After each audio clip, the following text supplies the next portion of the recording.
Começando agora o programa Navegar é Preciso. Navegar é preciso viver. Das ondas da internet para as ondas do rádio. Um programa para a malta portuguesa.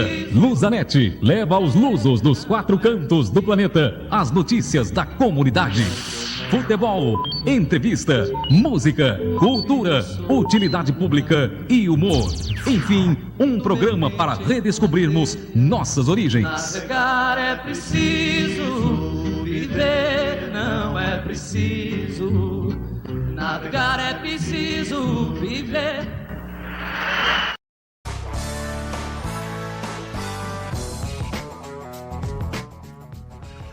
Muito bom dia, amigos internautas! Estamos começando o programa Navegar é Preciso.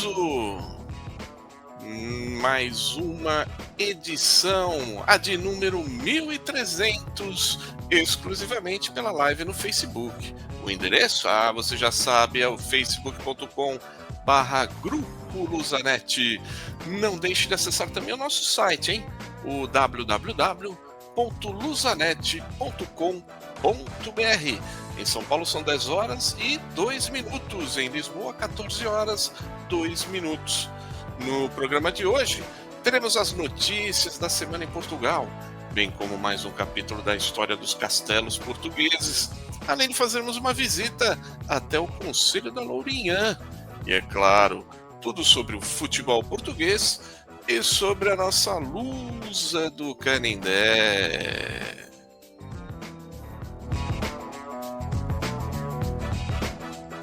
Navegar é preciso. Visite o nosso site na internet, o endereço é www.lusanet.com.br. Mande também a sua mensagem para nós através do e-mail grupolusanet@gmail.com. Repetindo, grupolusanet@gmail.com. Você também pode nos acompanhar nas redes sociais, Facebook, Twitter e Instagram. Basta procurar por Grupo Lusanet. Você pode rever esta e outras edições do programa Navegar é Preciso também no YouTube. Basta digitar Programa Navegar é Preciso. Lusanet. Navegar é preciso. Navegar é preciso. Notícias Lusanet.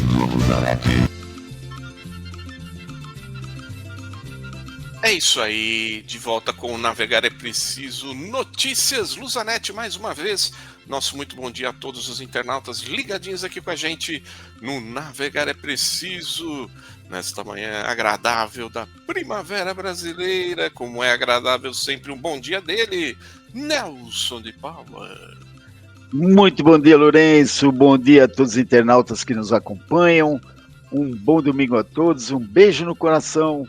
E vamos lá de Notícias Lusanet em São Paulo, 10 horas e 4 minutos. E em Lisboa, 14 horas 4 minutos.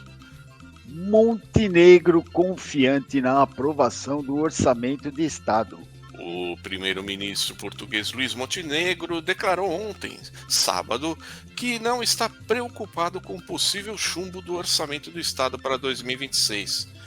Não me parece que haja razões para estar preocupado ou menos otimista, foi o que disse o social-democrata que estava em campanha autárquica no norte do país, mas afirmou não vislumbrar razões para a reprovação do orçamento no parlamento. A declaração aos jornalistas ocorreu no município de Chaves, onde apoiava o candidato do PSD, Marcelo Delgado. Ainda sobre o orçamento de Estado, admitiu que podem ocorrer acertos e garantiu que vai ocorrer um diálogo que irá se iniciar depois do debate da Assembleia da República.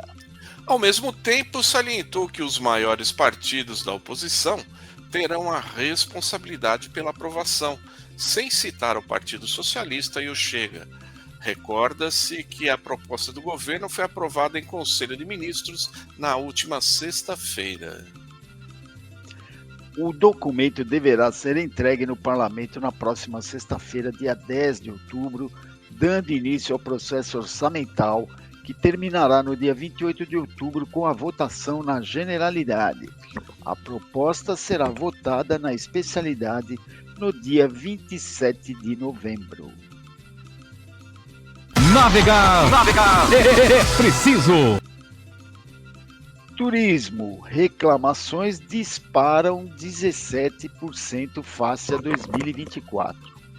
O Portal da Queixa recebeu 4.654 reclamações relacionadas com o turismo entre 1º de janeiro e 21 de setembro deste ano, um crescimento na ordem dos 17% em relação ao período homólogo de 2024, quando foram registradas 3.970 queixas.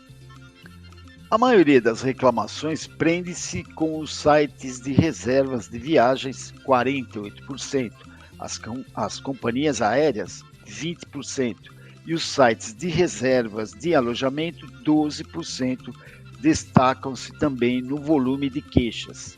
No ranking seguem-se os marketplaces de viagens, produtos e serviços, com 5,74%.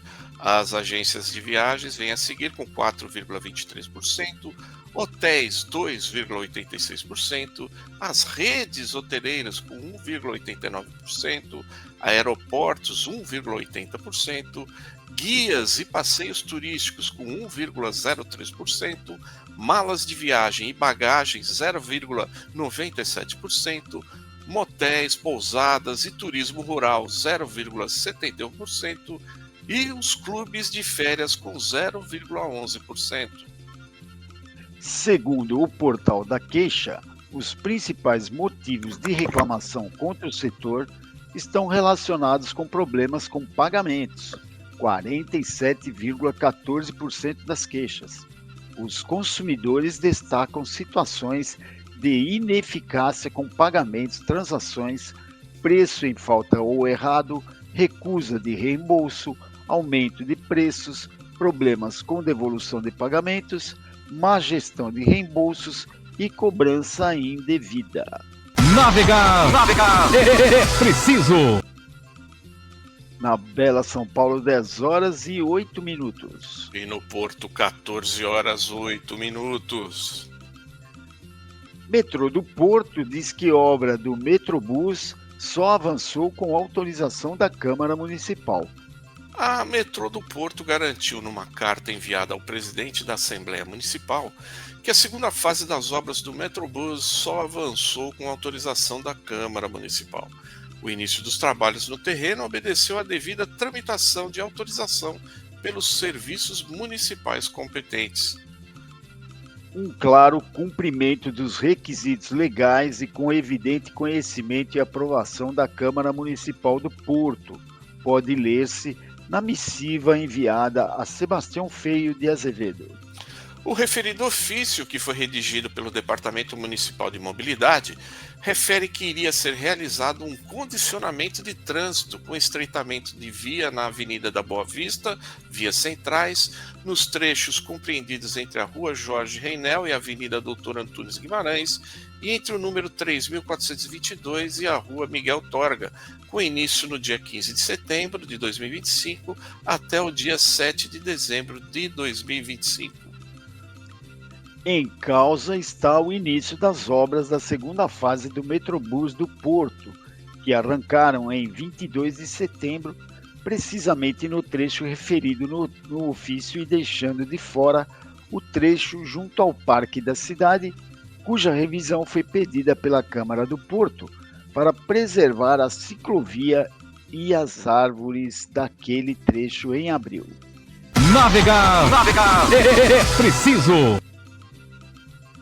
Roberto Martini chama Matheus Nunes à seleção e diz que Mourinho é uma mais-valia para o futebol português.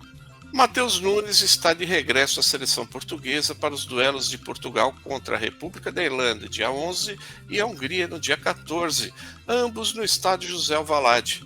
Também Rafael Leão, que falhou ao arranque da classificação para o Mundial 2026 devido a problemas físicos, está de volta à lista dos 25 convocados, divulgada na última sexta-feira na Cidade do Futebol. O Matheus Nunes já trabalhou conosco, está num momento de forma muito bom, tem uma polivalência muito grande, era importante ter alguém que pode jogar na lateral direito ou a médio. Estava num grupo de jogadores que acompanhamos, mas contamos com todos. Fazem parte da nossa preparação. E ainda temos os jogadores que estão no Sub-21, como o Rodrigo Mora e o Kenda. Utilizamos 32 jogadores na Liga das Nações e agora temos a oportunidade de continuar. Esses jogadores não ficam de fora, têm de utilizar o palco do Sub-21 para entrar na seleção principal. Olhando para trás, o estágio de setembro foi um sucesso para Kenda, Matheus Fernandes e Mora, que responderam muito bem à responsabilidade e mostraram que podem trazer a seleção. Se ganhar os 2 jogos do Grupo F, Portugal pode até qualificar-se já para o Mundial 2026 com a ajuda de uma combinação de outros resultados. Ambos os jogos serão no estádio José Alvalade. Navegar é preciso. Na pujante São Paulo, 10h12. E no Conselho da Lourinhã, que será o conselho abordado daqui a pouquinho no turismo, 14h12. Festas e eventos da comunidade portuguesa de São Paulo, Lourenço. Atenção, hein? Você que fez as reservas de convites, acontece hoje no Arouca São Paulo Clube a festa da Sardinha e Febras, a partir do meio-dia. Na parte artística, a apresentação do rancho folclórico Verdigaio do Centro Cultural Português de Santos. Lembrando que o Arouca São Paulo Clube fica na rua Vila de Arouca, número 306A, no Tremembé, em São Paulo, capital. Então não se esqueça, para divulgar a festa ou evento de sua entidade portuguesa neste espaço, é só enviar uma mensagem para o e-mail grupolusanete@gmail.com. Não deixe de divulgar a festa ou evento de sua entidade portuguesa aqui no Navegar é Preciso. Navegar é preciso. E chega ao final Notícias Lusanete, mas vamos navegar até às 11 da manhã ainda com muita informação. No turismo iremos falar do Conselho da Lourinhã, na história dos castelos portugueses, hoje o 3º capítulo do Castelo de Valença. Nos descontos, tudo sobre o futebol português e sobre a nossa Lusa do Canindé. Mas agora é hora de música, a maravilhosa música portuguesa, é claro, sempre oferecendo para você, nosso querido internauta, ligadinho aqui com a gente no Navegar é Preciso, e também a todos os aniversariantes da semana, especialmente no próximo sábado, dia 11 de outubro, fazendo aniversário a sobrinha do Nelson, a Mariana. Um beijo para ela. Beijo para ela. É isso aí. E você? Você aí, tá fazendo aniversário essa semana? Um grande abraço, muitas felicidades, saúde e proteção sempre para você, porque agora todos nós vamos ouvir com Rita Guerra, Gostar de Ti.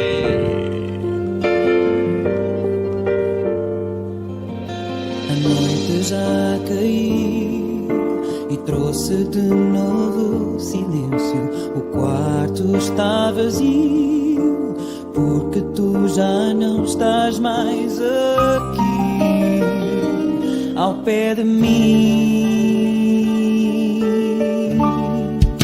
O tempo parou no momento em que partiste.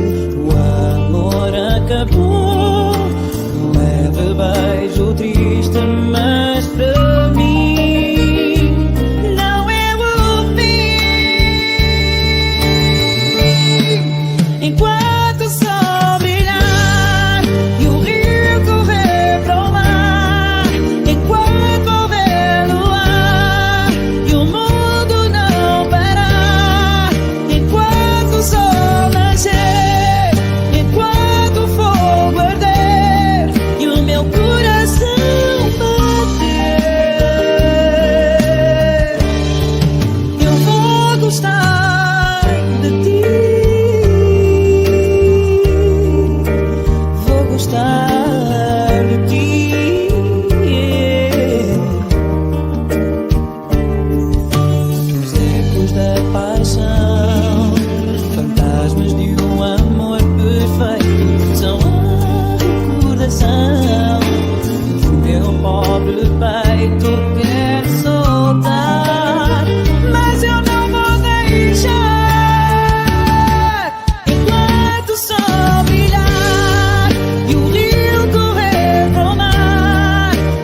Navegar é preciso. Visite o nosso site na internet. O endereço é www.luzanet.com.br. Mande também a sua mensagem para nós através do e-mail grupoluzanet@gmail.com. Repetindo, grupoluzanet@gmail.com. Você também pode nos acompanhar nas redes sociais, Facebook, Twitter e Instagram. Basta procurar por Grupo Luzanet. Você pode rever esta e outras edições do programa Navegar é Preciso também no YouTube. Basta digitar Programa Navegar é Preciso. Luzanet. Navegar é preciso. Navegar é preciso. Redescobrindo a comunidade. É isso aí, de volta com o Navegar é Preciso, como acontece todos os domingos. Estamos aqui novamente, eu, Lourenço Correia, e meu copiloto Nelson de Paula, para levá-los a mais uma breve viagem a outro dos principais e mais pitorescos pontos turísticos de Portugal. Nelson, qual o destino da viagem de hoje? Estamos vendo aí a bela Lourinhã. Conselho do Distrito de Lisboa. Lourinhã está integrado na região de turismo do Oeste, fazendo fronteira com os concelhos de Torres Vedras a sul, Cadaval a sudeste, Bombarral a leste e Peniche a norte. Com uma área de 146 km², o concelho abrange um total de 11 freguesias. Pelo concelho passam a Ribeira do Alcabrichel, junto à qual se situam as Termas de Vimieiro. O território que compõe o atual concelho terá sido também ocupado pelos árabes e reconquistado por alguns dos cavaleiros estrangeiros que ajudaram Dom Afonso Henriques na conquista de Lisboa. No tempo desse monarca, um Jordão, que se supõe ter sido cruzado, lhe deu um foral, um documento curioso sobre a justiça da época. Este foral foi depois confirmado em Santarém em março de 1218 e em Lisboa a 16 de outubro de 1251. Já Dom Manuel concedeu-lhe um foral novo, datado de Lisboa a 1º de junho de 1512. Nelson, já estamos lá no distrito de Lisboa. Como é que fizemos para chegar a Lourinhã, hein? Os principais acessos ao concelho de Lourinhã são as estradas a Nacional 247 e a Nacional 361. Lourenço, o que temos de patrimônio, cultura e lazer? Os seus 12 quilômetros de costa, onde se combinam belas praias, penhascos recortados e tranquilas baías, são de uma riqueza paisagística única. Estas condições naturais convidam à prática de diversos desportos náuticos, da pesca desportiva e caça submarina. A nível de patrimônio, os destaques são o Forte de Pai Mogo e a Igreja Matriz. Destaque também para os vários moinhos de vento existentes por todo o concelho. Nelson, o que é que podemos trazer de recordações do artesanato de Lourinhã, hein? Destacamos a pintura em madeira, azulejo e cerâmica, as rendas de bilros, os trabalhos em trapos, os tapetes de arraiolos e a cestaria. Lourenço, o que temos de festas e eventos? Bom, os destaques ficam por conta da festa de São Sebastião a 20 de janeiro, a festa de Nossa Senhora dos Anjos a 15 de agosto e a festa de Nossa Senhora da Conceição a 8 de dezembro. Nelson, como dizia o nosso saudoso amigo Ablerlander, já estou com água na boca. Sugestão gastronômica de Lourinhã.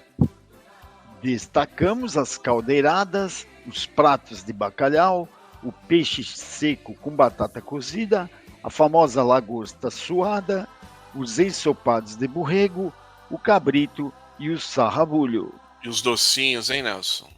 Aí temos os amendoados, as areias brancas, as delícias do convento e o pão de ló de Miragaia. Nelson, quem quiser maiores informações sobre a Lourinhã, consulta que site, hein?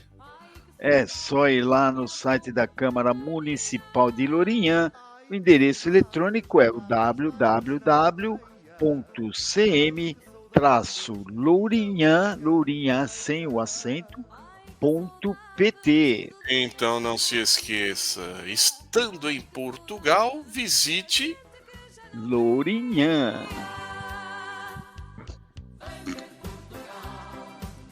Navegar é preciso. Visite o nosso site na internet. O endereço é www.luzanet.com.br.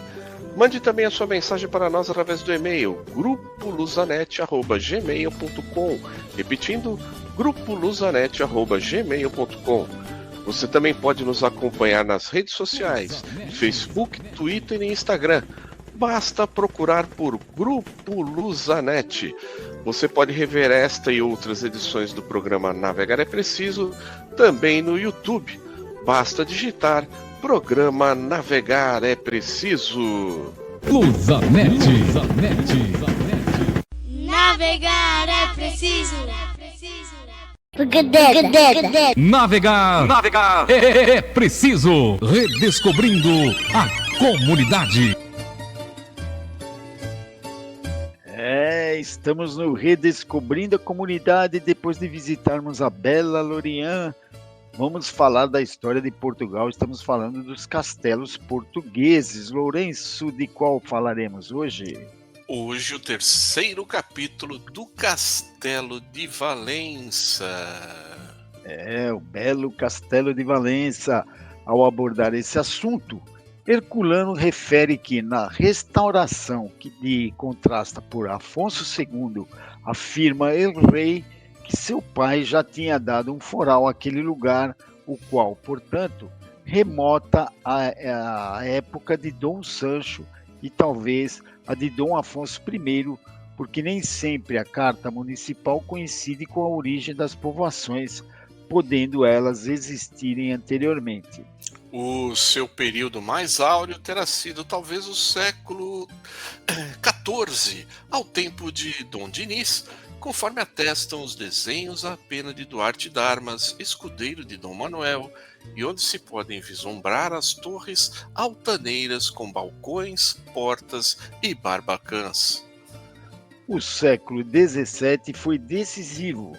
O seu terceiro quartel marca o início da construção da obra Coroa, atualmente a Coroada, a cargo de Dom Rodrigues de Vasconcelos, primeiro conde de Castelo Melhor, segundo o desenho de Michele de Lescol, estando concluída em meados do século seguinte, altura em que se afeiçoa o recinto magistral, segundo o sistema do Marechal Vauban. São construídos baluartes, tenalhas, falsas bragas e revelins. Sendo uma das principais praças fortes do país, teve honras de guarda de regimento e o seu governador a patente de brigadeiro. Cenário de importantes batalhas travadas pela restauração da independência entre os anos de 1657 e 1668, capitulou apenas perante as tropas do general Soult em 1809. Já no decorrer deste século, mais concretamente em 1912, repeliu as tropas do primeiro tenente de Amado Victor de Sepúlveda, a quando da segunda incursão monárquica no norte do país. A atual povoação remonta ao reinado de Dom Sancho I, que a entregou a Paio Carramundo, com a obrigação de a povoar e organizar. Este fez erguer um reduto para a defesa do núcleo nascente, sucessivamente reformado e ampliado ao longo dos séculos. Recebeu carta de foral em 1217, passando a vila, época em que se acredita que as suas muralhas estivessem concluídas. Posteriormente, em 1262, o rei Dom Afonso III determinou uma grande ampliação nas defesas da vila, cujas muralhas passaram a abraçar toda a povoação. Olha aí, então, mais um capítulo desse belo castelo de Valença, como se vê aí nas imagens. Muito bonito, muito bem conservado. Realmente um brinco ali para a região de Valença, lá no extremo norte de Portugal. Semana que vem tem mais história de Portugal, tem mais Castelo de Valença, Lourenço. É isso aí.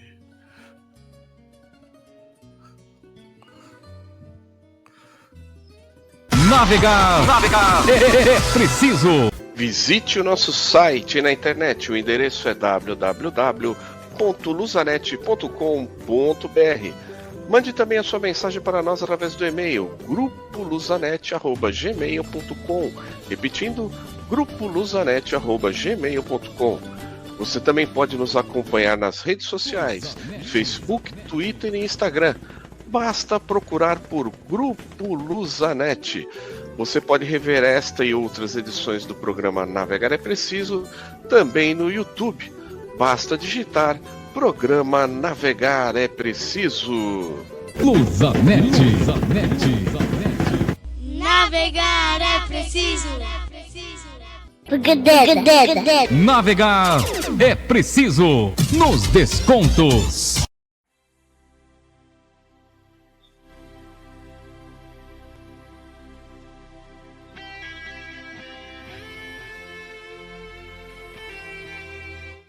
Lindo hino ao fundo anunciando o futebol português, o desporto em Portugal.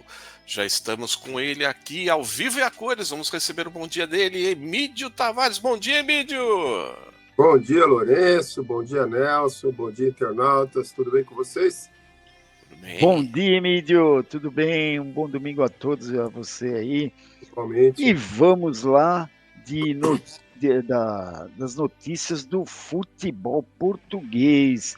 Emílio, vamos começar pela convocação do Martinez para os jogos aí importantes da eliminatória do Mundial. Conta aí.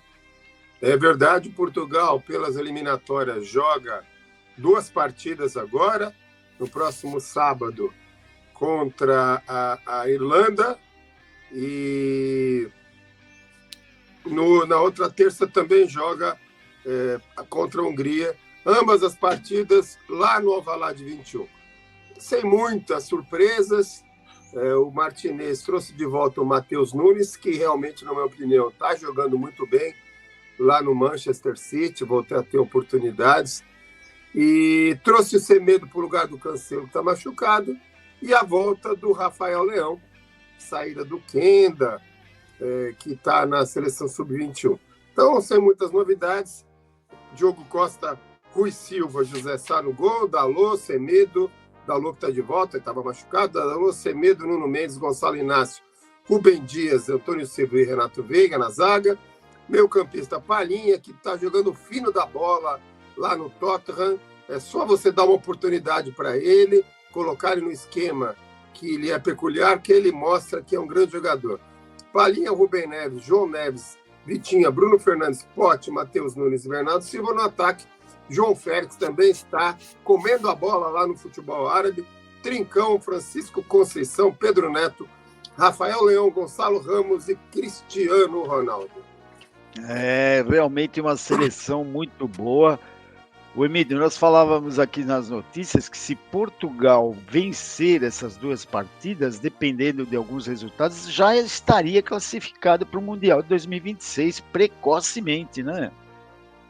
E tudo leva a crer que isso acontecerá, né? Salvo algum tropeço de última hora, salvo alguma invenção do professor Pardal Martinez, mas se ele jogar arroz com feijão, seguir o caminho, Portugal deve sim se classificar antecipadamente. E os 2 jogos no Alvalade, o Benfica está regulando o estádio lá, Emílio? Não, é que Portugal tem sorte lá no Alvalade, o Martinez disse que gosta de jogar lá.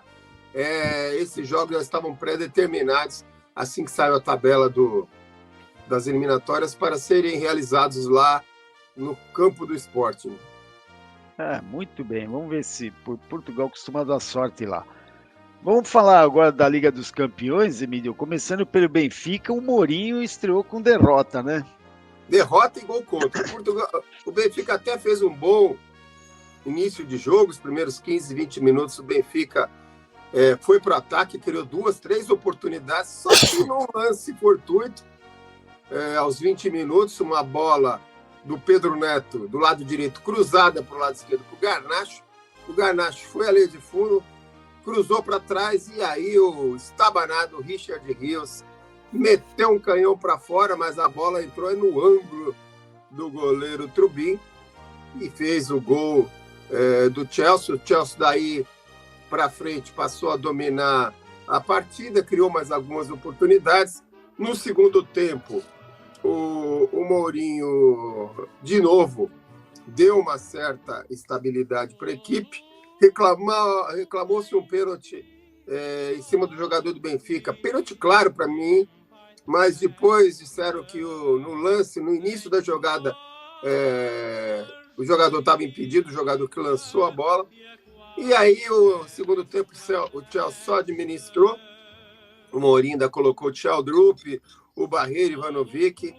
E no finalzinho da partida, um lance criado lá pelo Benfica, quase dá empate, mas não teve jeito. O Chelsea venceu e o Benfica segue 2 partidas, 2 derrotas, mas a equipe já tem um outro perfil dentro de campo.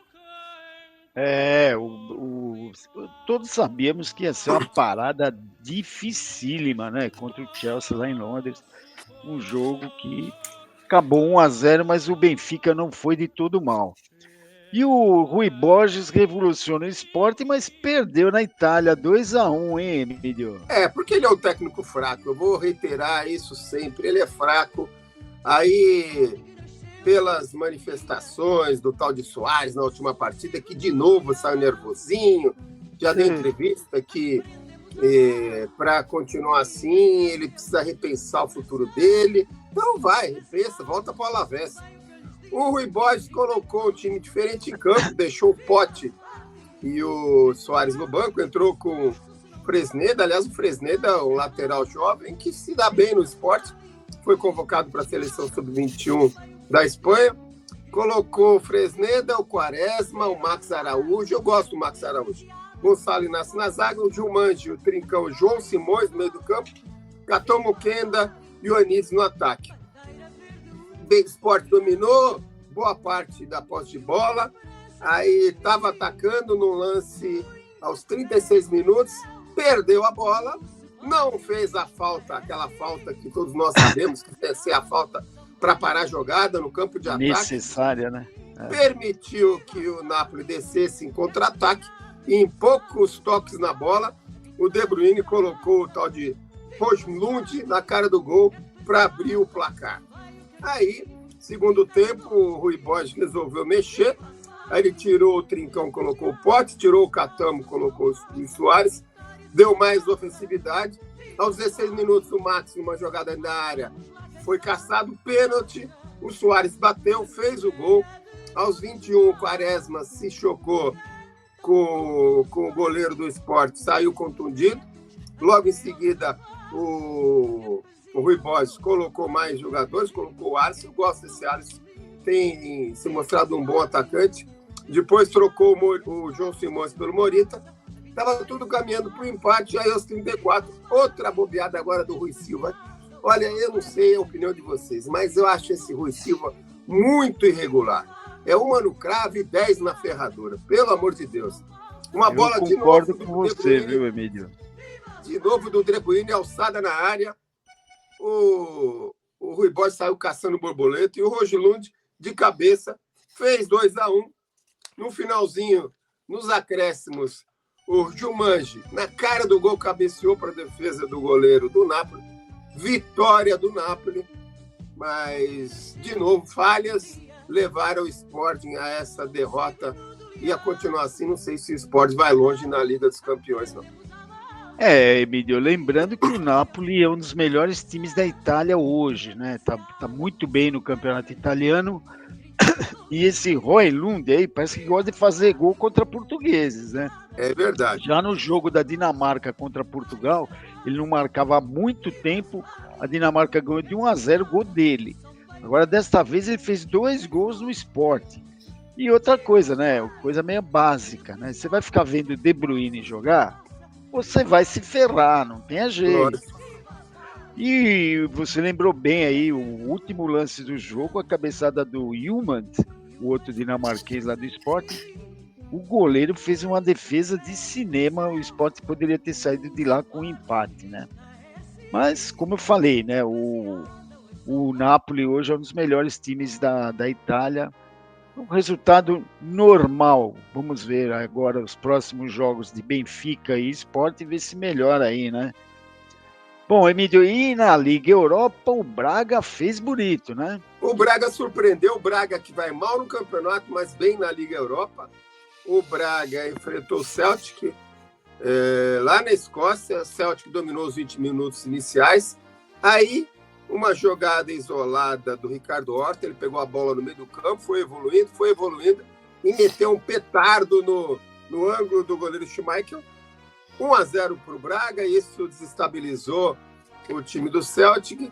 No segundo tempo, o Celtic voltou com tudo, mas o tal de Carlos Vincens, que era auxiliar do Barcelona, armou uma muralha ali. E no finalzinho, o Diego Rodrigues conseguiu lançar o Gabri Martínez, e esse foi lá, fez o 2-0, colocou o Cal no túmulo do Celtic. Vitória do Braga, que está bonito na Liga Europa, na liderança com outras equipes.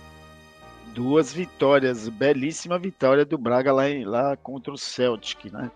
E o Porto mostrando a sua boa fase, sofreu, mas venceu lá o Estrela Vermelha, né, Emílio? Novamente jogou mal. Olha, a primeira partida contra o Salzburgo, o Porto venceu na sorte, e dessa feita começou bem.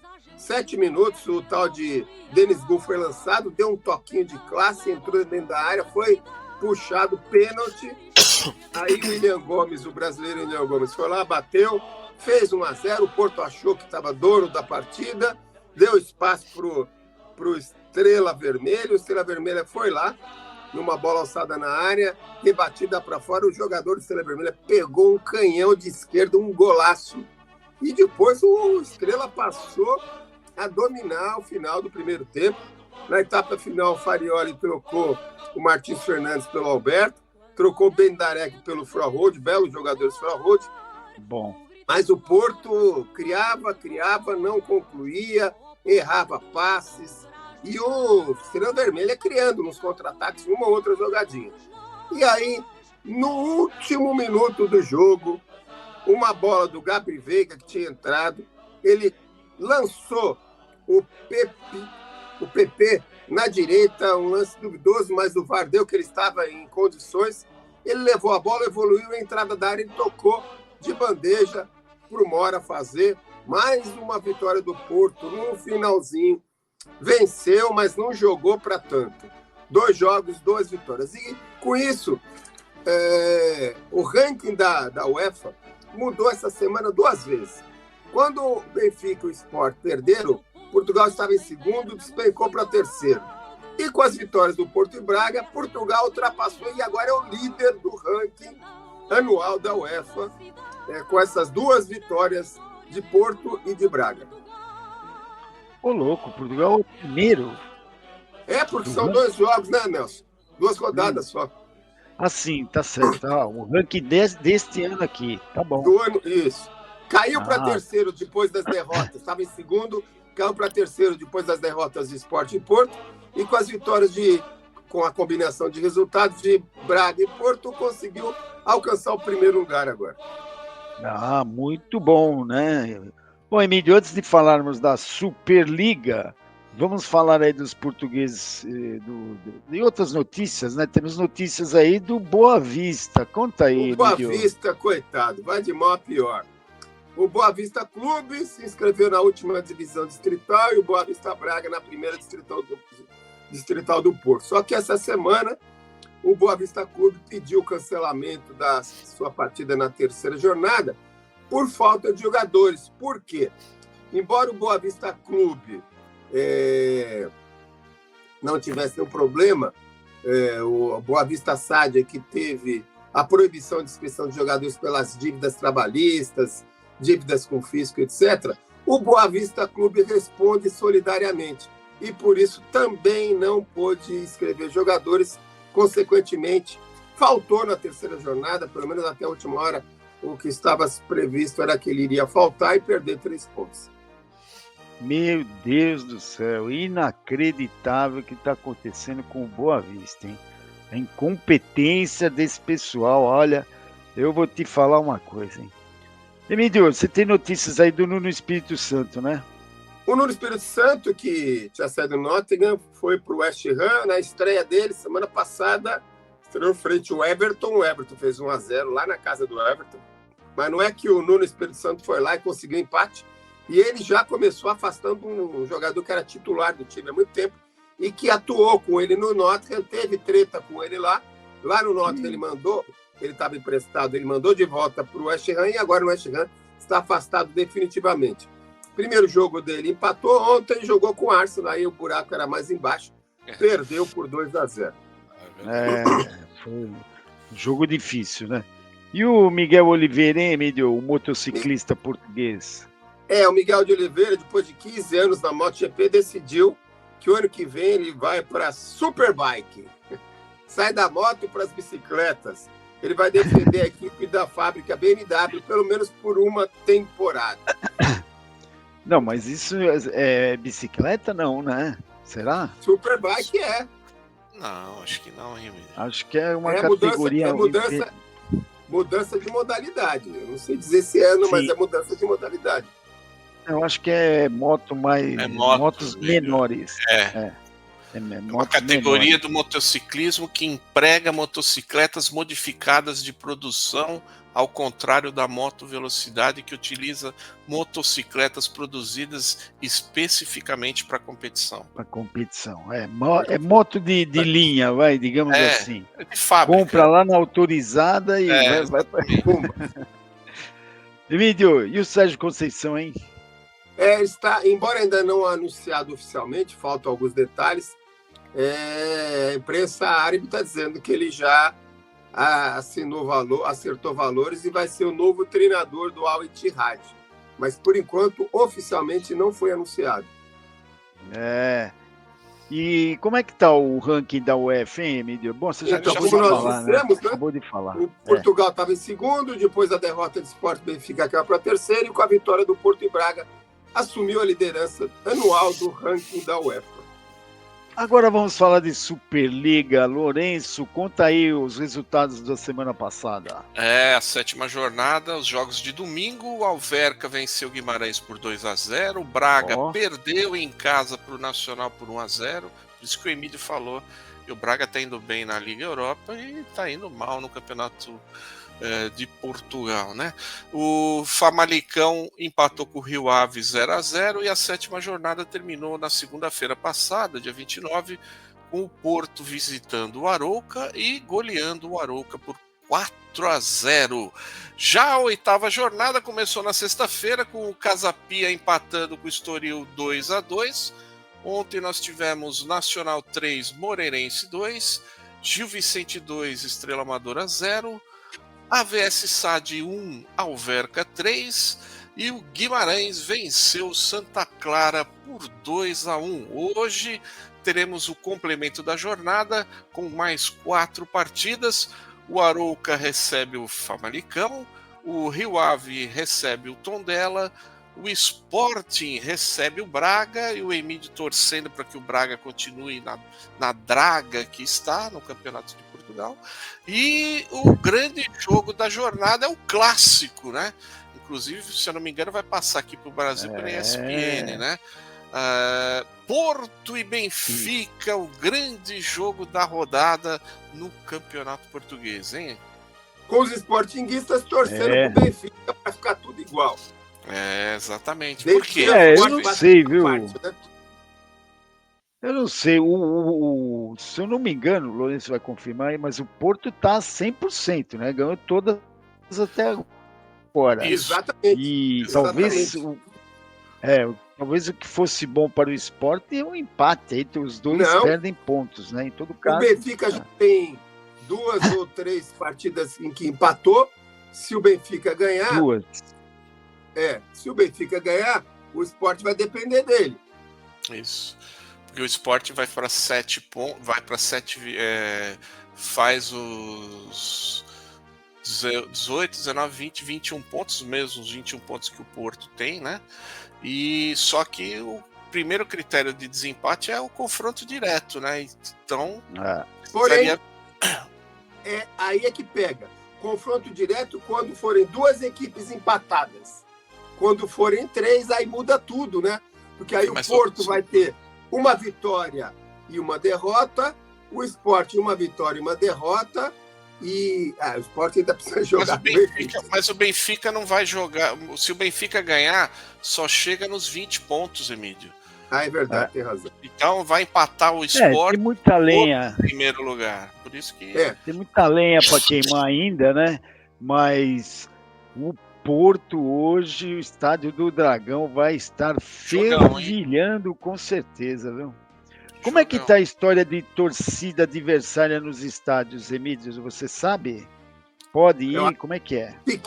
Uma pequena porcentagem vai. Tem um espaçozinho reservado para a torcida adversária. Tem um espaço. Então vai fervilhar hoje o Dragão, o Porto, que há muito tempo não está fazendo uma campanha tão boa como está fazendo esse ano. 7 jogos, 7 vitórias. E vai encarar o Benfica lá no seu estádio. Vai ser. Aliás, Nelson, a torcida do Benfica lá na Itália se fez presente.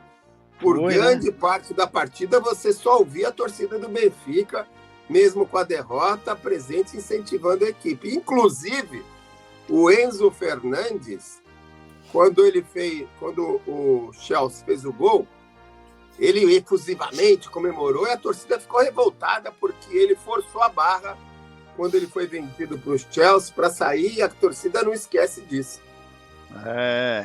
A torcida do Benfica, a gente já sabe, é uma torcida apaixonadíssima e com certeza vai se fazer presente hoje no Dragão para esse jogo importantíssimo, né? Aliás, lembrando, Lourenço, só uma parte, lembrando que a partida do Porto segunda contra o Arouca, o Porto venceu o primeiro tempo por 1-0, teve um jogador expulso logo no começo do segundo tempo e ainda assim fez mais 3 gols.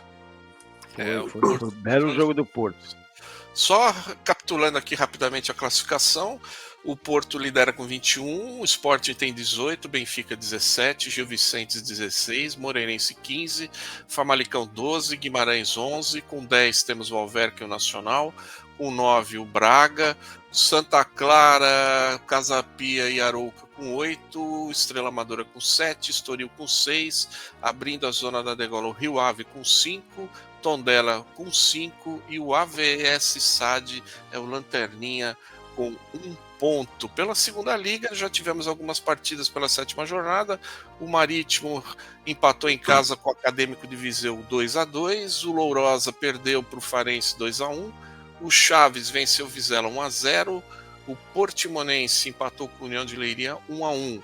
Hoje nós já tivemos mais 2 partidas, o Oliveirense e Passos Ferreira ficaram 2-2, o Porto B perdeu mais uma, perdeu em casa para o Torriense por 3-2, estão jogando agora Felgueiras e Feirense, o Felgueiras vai vencendo por 1-0, ainda teremos Leixões e Sporting B, e Benfica B e Penafiel. A classificação, por enquanto, Vizela com 14, junto com o Marítimo, o Chaves com 13, o Sporting B com 12, Torriense, União de Leiria e Portimonense com 11, Farense com 10, Lourosa com 9, Feirense 8, Oliveirense, Leixões, Felgueiras com 7, não está sendo computado os pontos do jogo do Felgueiras que está acontecendo, o Acadêmico de Viseu em 14º com 6, o Penafiel em 15º com 5, abrindo a zona da degola, o Passos de Ferreira com 5, o Benfica B é o penúltimo com 4 e o Porto B segura a lanterninha com apenas 2 pontos. Você ia comentar alguma coisa, Emílio? Não. Ah, tá. O Passos de Ferreira, hein? Que coisa, hein?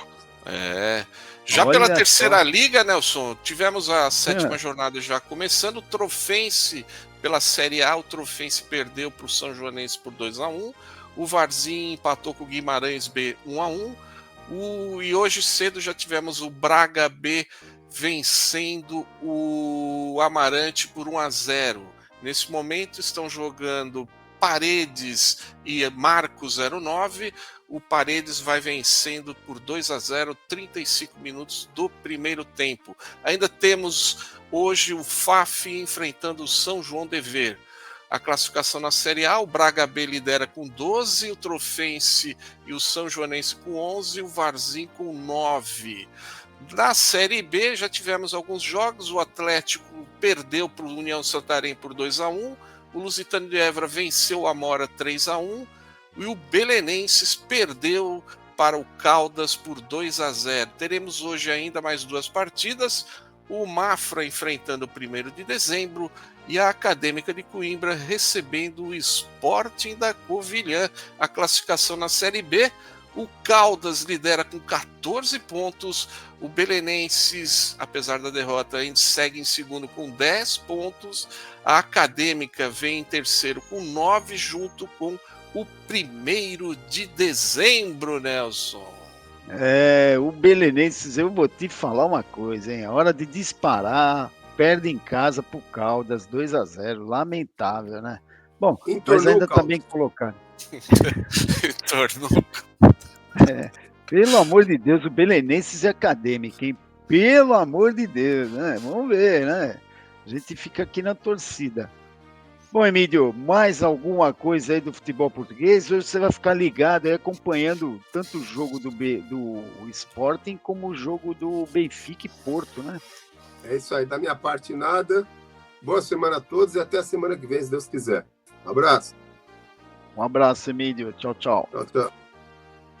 Navegar é preciso. Visite o nosso site na internet. O endereço é www.luzanet.com.br. Mande também a sua mensagem para nós através do e-mail grupoluzanet@gmail.com.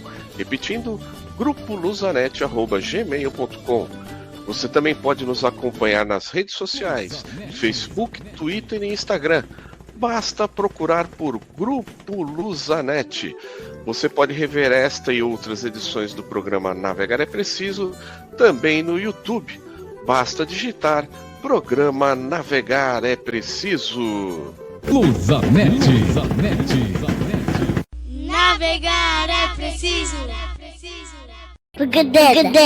Navegar é preciso nos descontos.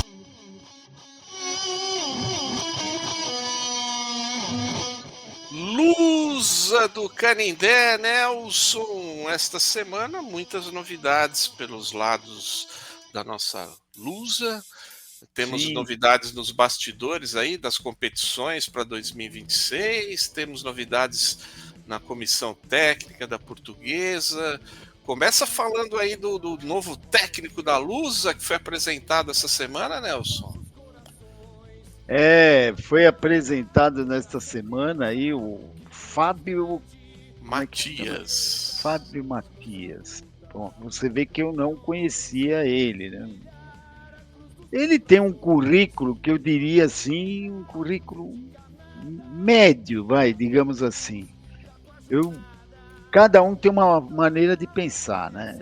Eu já acho que a Portuguesa SAF deveria trazer um treinador mais acostumado com o futebol paulista, mais acostumado a conviver com o futebol paulista, que é diferente. Então vem um treinador, se eu não me engano, ele é gaúcho. Ele é do interior de São Paulo, nosso. Ele é do interior de São Paulo? É. Então já muda um pouco de figura, né? Eu tinha certeza que ele era lá do Sul. É que ele treinou muitos clubes Juventude, lá, né? Ele treinou a categoria de base do Inter, foi campeão nas categorias de base do Inter, então ele tem os currículos dele aí. Bom, ele é de isso aí Santa já Bárbara, muda um pouco Santa de Bárbara figura. do Oeste. Santa Bárbara do Oeste. Bom, legal. Então já é um aspecto ponto para a Portuguesa SAF aí, porque o Campeonato Paulista, ele é diferente. Mas você vai contratar um treinador por causa de 11 jogos, tal? Tudo bem, eu acho o seguinte, não dá para ter assim, olha, terminou o Paulista, troca de técnico. Não dá para fazer isso. Você pode até trocar de jogadores, alguns jogadores, né? Mas técnico não, né? Então, a ideia é fazer um ano com o Campeonato Paulista, depois a Série D, e obviamente que a gente quer sucesso nas duas competições e talvez a Copa do Brasil também. Então, a gente espera que a Portuguesa faça um ano melhor do que foi 2025, aqui que terminou melancolicamente para nós.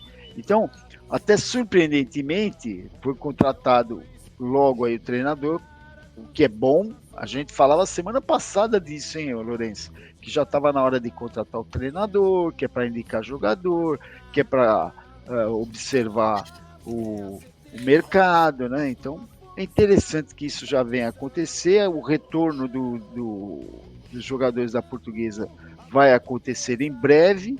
Dia Então, 8. acho muito. Dia 8. Então, é muito interessante que o treinador possa observar os que estão lá, porque provavelmente ele não deve conhecer todos os jogadores, né?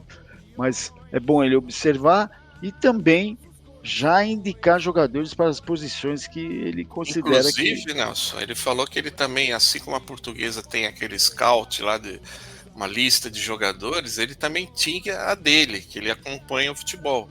E ele foi fazer um match com a lista da Portuguesa e tinha vários jogadores que ele tinha na lista dele mas que tinha jogadores da lista dele que não constavam na lista da Portuguesa. E ele já encomendou, já recomendou alguns desses, entendeu? Inclusive jogadores. Eu ouvi falar que 6 desses jogadores ele apresentou lá para a Portuguesa SAF. E a Portuguesa considerou que 2 deles seriam interessantes, vão correr atrás. Então, é interessante, né? A observação, digamos assim, tecnológica, né? Os números, números de passes, não sei o quê. Se o jogador lá, o volante, ou o zagueiro central, você ficar medindo ele por passes certos que ele dá, ele fica ali trocando figurinha com o quarto zagueiro várias vezes, o índice dele vai lá para cima, entendeu? O cara não erra passe, também, né? Então isso é muito relativo, né? E outra, você tem que... O que eu gostei da entrevista aí do Fábio é que ele quer jogador, vamos dizer assim, de briga, que é jogador competitivo. Esse negócio de jogador, sabe, morno, não serve. Então, uma coisa é você ter um jogador que é o cérebro do time, que para a bola, que enfia uma bola, que observa bem o jogo. Outra coisa é você pegar aquele jogador morno, que fica só trocando bola. Aliás, hoje em dia o futebol, olha, tá meio feio o negócio, viu? Acho que precisa mudar alguma coisa aí, porque esse negócio de ficar trocando bola na frente da área do adversário, vai lá da direita, vem para cá, vem para esquerda, aí volta pro zagueiro. Aí perde tá a bola, né? Tá ficando um negócio chato, o Lourenço. Você não vê um jogador indo para cima do outro, driblando, cruzando. Tá ficando chato. Isso aqui não é só no Brasil, não. É meio que um futebol geral. Por quê? Porque hoje em dia, com o condicionamento físico super evoluído, os jogadores, mesmo os de lá da frente, eles retornam para ajudar na marcação. Beleza. Só que você fica com o campo, meio campo, lotado com 21 jogadores, né? Só o goleiro que fica lá, 21 jogadores, e você não tem espaço para criação. Mas o pior de tudo, Lourenço, que aí você tem o handicap do... Eu lembro do Tele Santana, que aboliu os pontas, né? O Jô Soares falava, bota a ponta, Tele. Você tem que abrir o jogo pelas pontas. Você tem que chutar no gol, né? Você tem que chutar no gol. Você quer fazer gol, você tem que chutar no gol. E a gente não vê esses meias se atrevendo, entre aspas, né, a chutarem no gol. Então o futebol começa a ficar chato. Aí se o time ganha, faz um gol, aí melhora. Porque aí começa a meter contra-ataque e tal, fica um negócio mais interessante. Né? Abre o jogo, né? Porque o outro time, perdido por perdido, ele vai tentar alguma coisa, né? Vai vir para cima. Então, o jogo aí passa a ficar mais interessante. Mas nós temos visto alguns jogos aí no 0-0. É uma lenga que, olha, jogo chato, sabe? Mas vamos ver o que o... Inclusive, viu, o Nelson, ele comentou na entrevista dele que eles observam jogadores de estrangeiros aí da América do Sul, Colômbia, Argentina, Uruguai, porque ele falou assim, tem muito jogador querendo vir jogar no Brasil. É lógico. Então, se você conseguir oferecer uma condição boa para ele, os caras vêm jogar aqui. E essa questão do Campeonato Paulista, a Portuguesa ter alguns jogadores que vão vir só para o Campeonato Paulista, porque eles não ficam são jogadores de ponta que querem jogar o Campeonato Paulista, porque quer queira ou não, apesar da mudança aí da CBF para 11 datas, né, no Campeonato Paulista, para os campeonatos estaduais, aliás, o Campeonato Paulista, sem dúvida alguma, é o campeonato que mais chama a atenção dos jogadores. Então, muitos jogadores, em vez de jogar campeonatos aí estaduais pelo Brasil afora, preferem jogar o Campeonato Paulista, que tem mais mídia, tem a televisão, ou seja, tem mais, né? Ele fica mais à mostra, vamos dizer assim. Então, tem muito empresário que oferece jogadores para poder disputar esse campeonato. E só que o Campeonato Paulista, com essa mudança da CBF, vai ter 11 datas, até 12, parece que a Federação Paulista pediu uma data a mais, porque, se eu não me engano, dia 11 de novembro eles vão fazer o conselho técnico aí do Campeonato Paulista e vão definir a forma de disputa, mas já está muito quente nos bastidores que a fórmula de disputa vai ser parecida com a Champions, onde você vai ter 8 partidas, eles vão fazer sorteios dos grupos, de potes, né? E cada clube vai jogar 8 partidas na primeira fase, aí classificam-se os 8 melhores classificados, aí tem a fase de quartas de final, semifinal, tudo em partidas únicas, e a final com duas partidas, ida e volta. Para isso, a federação precisaria de uma data a mais, e parece que já está alinhado com a CBF, que vai abrir uma exceção para o Campeonato Paulista. Então, basicamente, isso aí vai ser batido o martelo.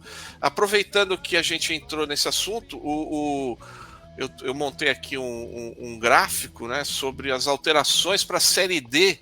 Não sei se você teve a oportunidade de destrinchar um pouco, Nelson, mas rapidamente, a Série D para 2026 vai ter 96 clubes, ao contrário dos 64 que tinha esse ano, né? Vão ser mais 32. Aliás, foi a proposta sugerida pelo Bourbois, né?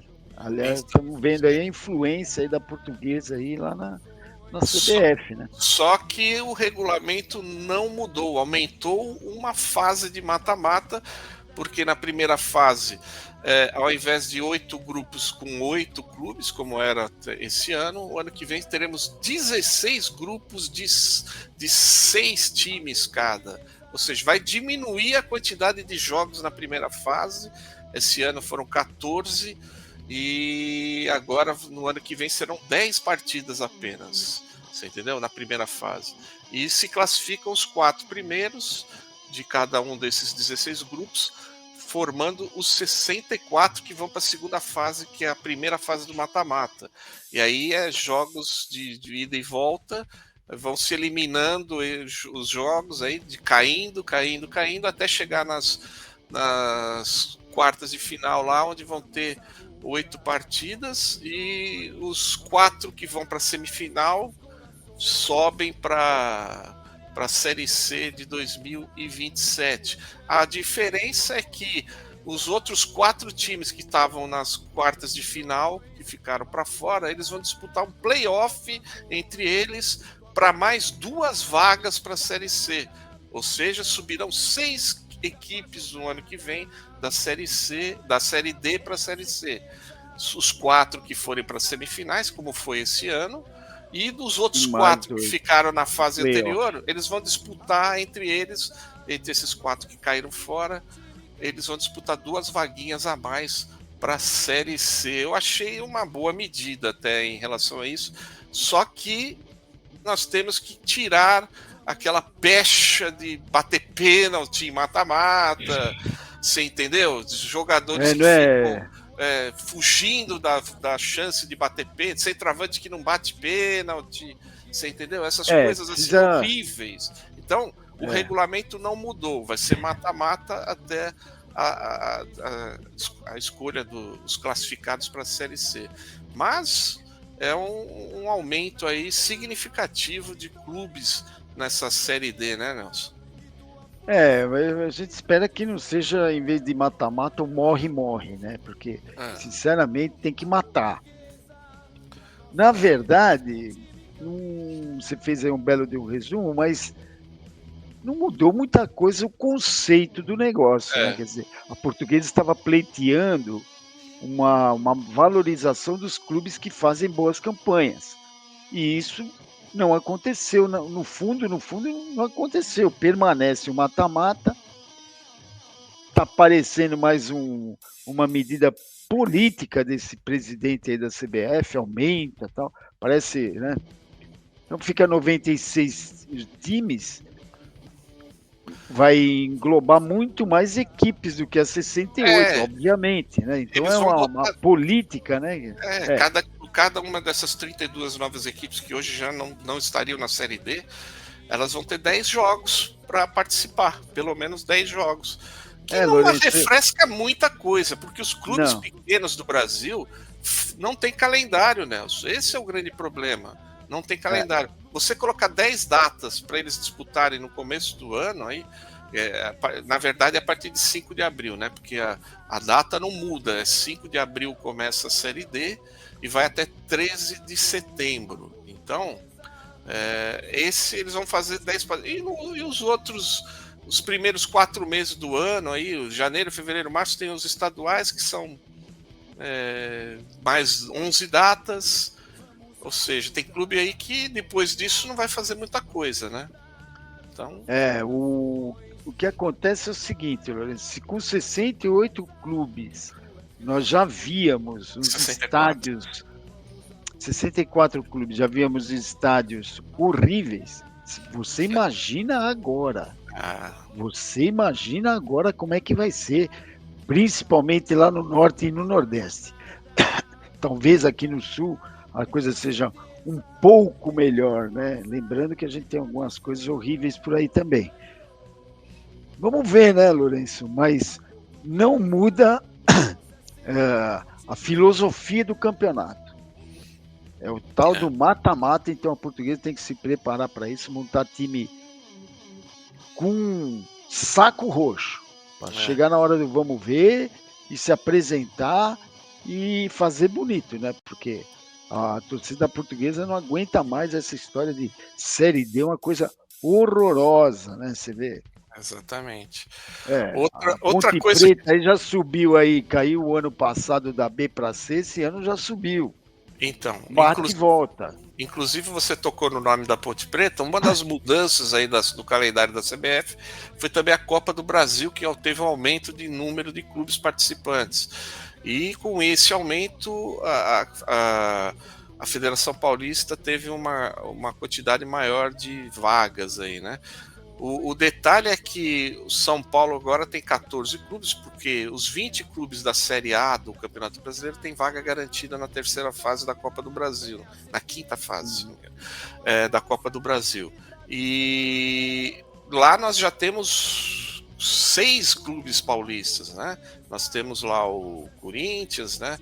O Palmeiras, o Santos, o São Paulo, o Mirassol e o Red Bull Bragantino, né? Ainda temos mais vagas, o São Bernardo, que conseguiu a vaga pelo Campeonato Paulista, pela classificação, o Novo Horizontino, a Ponte Preta, o Guarani e o Velo Clube, né? E temos uma vaga aí da Copa Paulista, que está sendo decidida pelo 15 de Piracicaba e pelo Primavera. Um deles vai ficar com uma vaga. Essas seriam as 14 vagas aí do Campeonato Brasileiro dos paulistas. Só que a Portuguesa, que ficou em 12º lugar no último Campeonato Paulista, pode herdar uma vaga aí. Porque se a Ponte Preta ou o Guarani forem campeões da Série C, eles vão ter vaga garantida também na Copa do Brasil. Então eles não entrariam pelo ranking do Campeonato Paulista, entrariam pela vaga por ter sido campeão da Série C. Ou então, se o Novo Horizontino, que perdeu esse fim de semana aí na Série B, não sei se o Novo Horizontino vai conseguir subir para a Série A do Campeonato Brasileiro. Se o Novo Horizontino subir para a Série A, ele entra como um dos 20 clubes da Série A que tem vaga garantida na quinta fase da Copa do Brasil. E aí a Portuguesa herdaria também essa vaga do Campeonato Paulista. Então, Nelson, torce aí para boa chance, né? O Guarani aí ser campeões da Série C. Não, torcer pro Guarani não força não, aí não dá, né? Time chato, sabe? Nós não temos muitas afinidades. A Ponte até que de vez em quando a gente vai lá e dá uma sapeca neles. O Guarani e o Novo Horizontino, né? Que é impressionante, né? O Novo Horizontino 3 anos aí batendo na porta e não consegue subir. Então, vamos ver. Mas a Portuguesa tem um bom tempo aí para se estruturar, observar bem, trazer bons jogadores. E vamos ver, né? Esse negócio de trazer jogador lá de fora. Olha, quem está dando o exemplo é o Mirassol. O Mirassol não tem um jogador sequer estrangeiro. Nenhum. É política do clube. Não vamos contratar estrangeiro. Até está fazendo um grande serviço para o futebol brasileiro, né? Porque aqui virou um negócio assim, ó. Treinador parece que só tem que ser argentino. E jogador, você pega aí desse América Latina inteira, você fica trazendo jogador de tudo quanto é lado, até venezuelano, paraguai, enchendo os clubes aí de jogadores. Tem jogadores bons? É lógico que tem jogadores bons. Mas já tá um negócio assim impressionante. Hoje em dia o treinador deve dar preleção lá no vestiário, na Série A. Ele habla espanhol e os jogadores também. Então quem fica vendo navio são os brasileiros, que precisa de um tradutor para ele, para dizer o que o treinador está querendo. Então, eu não estou entendendo. E o Mirassol tá aí, apesar do chocolate que levou ontem, né? Surpresa, né? Do Corinthians, 3-0. Mas o Mirassol não tem um jogador estrangeiro sequer. E está fazendo uma belíssima campanha. Está em 4º ou 5º lugar aí na Série A. Então, vamos ver, né, Lourenço? Vamos ver as indicações. A SAF tem que ficar esperta e saber escolher bem os jogadores que vão fazer parte do elenco rubro-verde. Exatamente. Nelson, só para antes dos aniversários, o Marco Antônio na coletiva de imprensa essa semana também deu a notícia de que no Campeonato Paulista a Portuguesa ainda vai jogar no Canindé. Calafrios, né, Lourenço? Calafrios, então... porque a gente já fica assim com o pezinho atrás. O que está acontecendo? A gente sabe, a burocracia e tal, mas, poxa vida, já estão antecipando que não vai ter condição de começar as obras lá no começo do ano. Em final de setembro, eles já anunciam que em janeiro, fevereiro... viu? É complicado, viu? Complicada essa situação. Bom, mas vamos ver aí a cena dos próximos capítulos. Tem alguma novidade aí dos bastidores, Nelson? Podemos ir para os aniversários? Não. Pode ser que a data da eleição do conselho, dos conselheiros, renovação do conselho, dentre os quais este que vos fala, sou candidato, número 03, deve acontecer no dia 24 de novembro. Em princípio foi essa data que foi fornecida, né? Então, não está nada confirmado ainda, mas deve ser no dia 24 de novembro a eleição para conselheiros. Exatamente. Bom, estamos chegando ao final do Navegar é Preciso, né? Aniversários da semana, aniversariando no dia 11, no próximo sábado, a sua sobrinha Mariana, Nelson. Um beijo pra ela, né? Beijo pra ela, parabéns, Mariana, um beijo, tudo de bom. É isso aí. E você aí do outro lado, tá fazendo aniversário essa semana? Um grande abraço, muitas felicidades, saúde e proteção sempre pra você.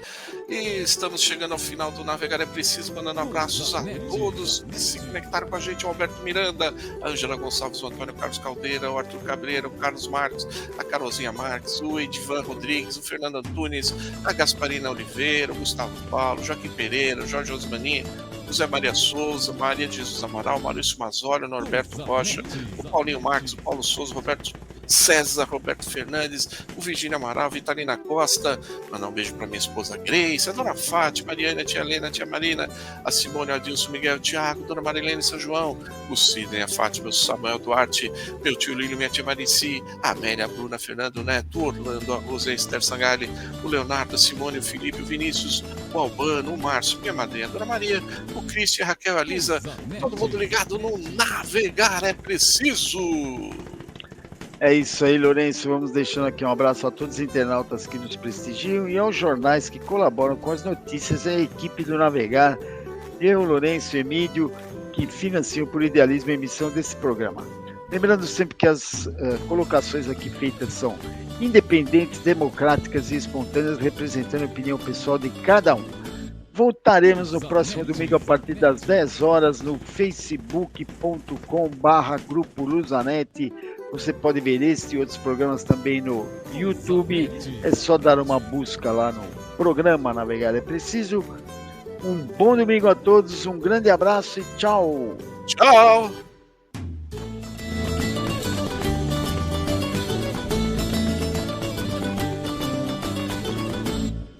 Luzanet. Luzanet.